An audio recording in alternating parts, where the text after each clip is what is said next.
Hey, what's going on, everybody? Kevin Burke from thehoopdoctors.com. As you can see, we're at Madison Square Garden for the Big East tournament. You know what? A lot has to happen behind the scenes so that it can look nice and pretty for you guys at home. Let's take a look behind the scenes at what goes into this.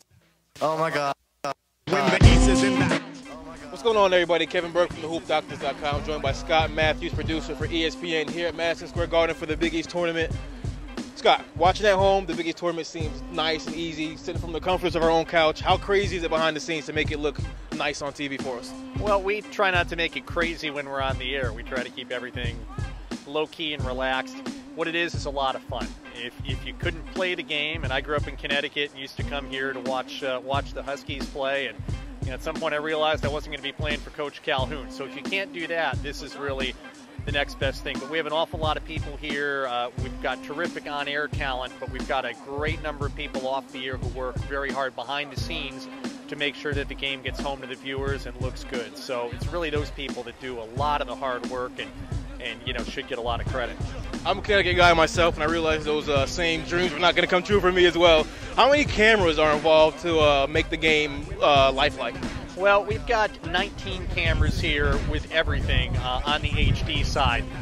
We have a lot of the cameras that you would see on any basketball game, your basic coverage cameras. We have above-the-rim cameras, but we have some special cameras here for the Big East tournament every year. We've got two robotics, one at each foul line, that gives us a unique look that you don't see in a lot of basketball games. So that's one example. We have a super slow-mo camera. We have a lot of things that we hope can bring the game home to the viewers and make it a little more exciting when you're watching at home. I just saw Doris Burke come over and say thank you, Greg. Great job. How much are you talking to them during the game?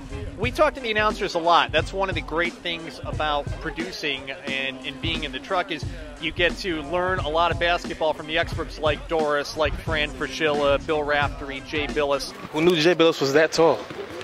Ladies and gentlemen.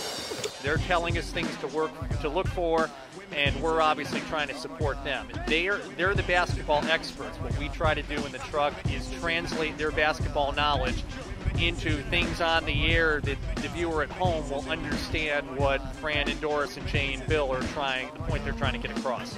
Well, I'll speak on behalf of the entire basketball community. You do fine work, my friend. Kevin Burke, joined by Sean McDonough from ESPN. We're here at Madison Square Garden for the Big East tournament, Sean. Let's start right there. Are there too many teams in the Big East? I don't think there's too many teams in the Big East Conference. I think there might be too many teams in the Big East Tournament. A couple of years ago, this is the third year that all 16 teams have made it. I didn't like it when they first proposed the idea. I thought 12 was a good number. To me, Kevin, the college experience is to prepare you for the real world. And in the real world, if you finish in 15th place out of 16, you don't get rewarded. So I don't really buy the argument that the teams that are that far toward the bottom of the standings deserve this trip. I mean, I'm glad for them that they're here, but I think 5 days makes it an awfully long, kind of unwieldy event. It's certainly unusual. I mean, UConn number 19 in the country, and they come in here to play the first day of the Big East tournament, so kind of weird in that sense. What's your favorite thing about the Big East tournament? Well, I just think the intensity of it, the history and tradition, the fact it's in New York, it's in Madison Square Garden, the world's most famous arena. There seems to be drama here year after year. You think back to how many memorable moments and endings and games there have been. For us, I think the highlight was the 6 overtime game a couple of years ago, but it's always special. I do think it is the premier college basketball tournament in the entire country. Got a mismatch. Walker on McGee with 4. Kemba Walker, step back. Walker, Tourney and Kemba does it again. UConn wins at the buzzer. The most exciting player in the tournament, in the conference, I think it's Kemba Walker without a doubt. He has NBA aspirations ahead of him, whether it's this year or next year. Compare his game to someone in the NBA. Well, that's a good question. It's interesting because I talked to some NBA scouts out in Maui early in the year. I think it was the beginning of this season that Kemba really asserted himself. And there weren't too many comparisons made to guys in the NBA, but I think the feeling back then, and it's even more so now, back then it was he might be a good backup in the NBA. I think as the season went along, teams looked at him as, he could be a frontline player in the NBA. So, and I think he probably will be in the NBA next year. They had him, as even though he's a junior, take part in senior night because he is going to finish academically, and usually that's a hint that the guy's not going to be back. Do enough teams make the NC2A tournament? I think too many teams make the NCAA. Too many, okay. Yeah, and I think we're seeing why right now. We've spent months talking about the bubble. And, when people talk about this team's on the bubble or that team's on the bubble, and people keep saying, well, they may not, Villanova, they may not get in. Well, if they're not going to get in, who is? Because it's very hard to get to 68 teams. Yeah, I think the difficulty in making a strong argument for bubble teams this year to get in shows that the idea that some have about going to 96 teams is really ridiculous. You and I would be forming a team and going to play in the NCAA tournament, and that wouldn't be, maybe you got some game, but I know I don't, so that probably wouldn't be a good thing. I'm not too bad, but what's your take on what's happening at BYU with Brandon Davis? I'm sorry, do you have it? No, the cameraman does not agree with your assessment of your own. No, he doesn't. Game. No, they got a big chuckle when you said that. That's fine. I mean, we'll play one-on-one after this game, but what's your take on what happened at BYU this year? Brandon Davis being suspended for premarital sex. Two-part question. Do you agree with the ruling on to kick him off the team? And the second part question is, how does BYU fare now in the tournament without him? I do agree with the decision because I think any student, whether he's an athlete or not, or she is an athlete or not, who goes to BYU knows what they're signing up for when they go, and that's the honor code. It's been a part of BYU for a long time, and it probably will be for a long time. So you can debate the wisdom of whether or not they should have it, but I think at a faith-based institution, that is what it is, and everybody who goes there knows that. So I agree with the decision. And I think it hurts them a lot. The games that I've seen them play, I haven't seen them in person, but seen them a lot on TV. He's obviously a very important player. I think with him, they had a outside chance maybe to be a Final Four team. I think without him, they might make it through the first weekend, but I doubt they'll be much of a factor beyond that. Final question: who wins the tournament this year? The NCAA tournament? Yes. Being a Big East homer, I'm going to say this is the year that you and me both. Yes, the Pitt Panthers break through and cut down the nets. Nice. Sean, thanks for your time. Notre Dame.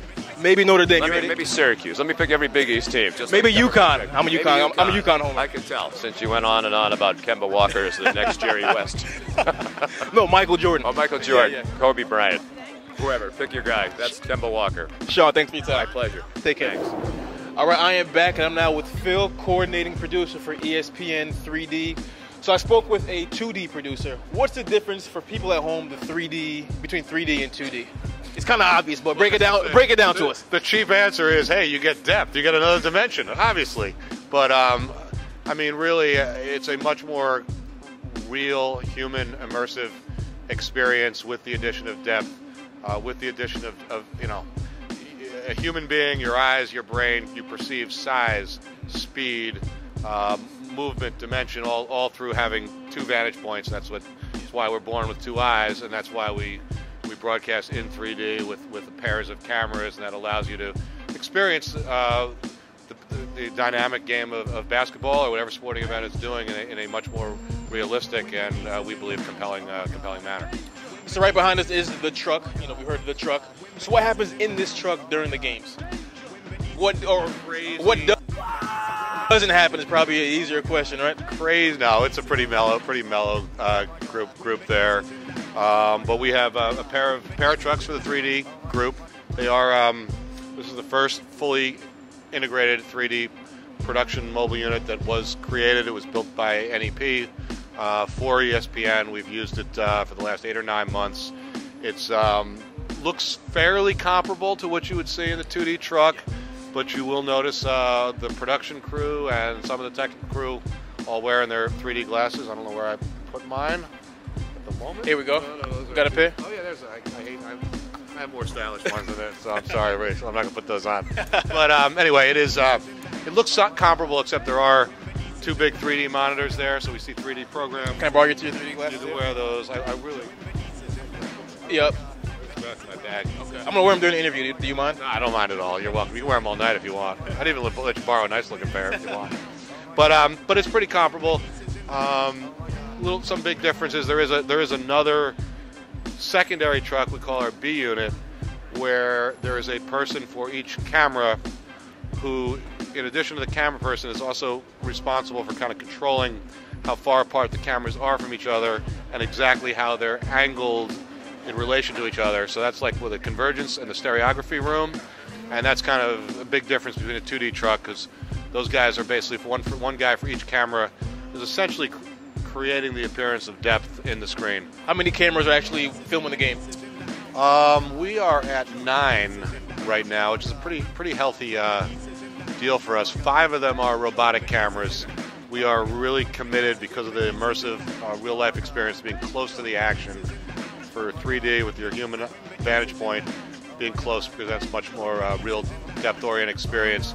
So because of that, we are oriented towards some robotic cameras around the court that allow us to both be close and have enough of a vantage point down to still see the kind of separation and see the game somewhat similarly to the way you see it from higher, but from actually close and a little steepness that way. Okay, from what I've seen at home, you do fine work, my friend. Looks Well, sensational at home. Thanks for your time, Phil. Darkwing Productions.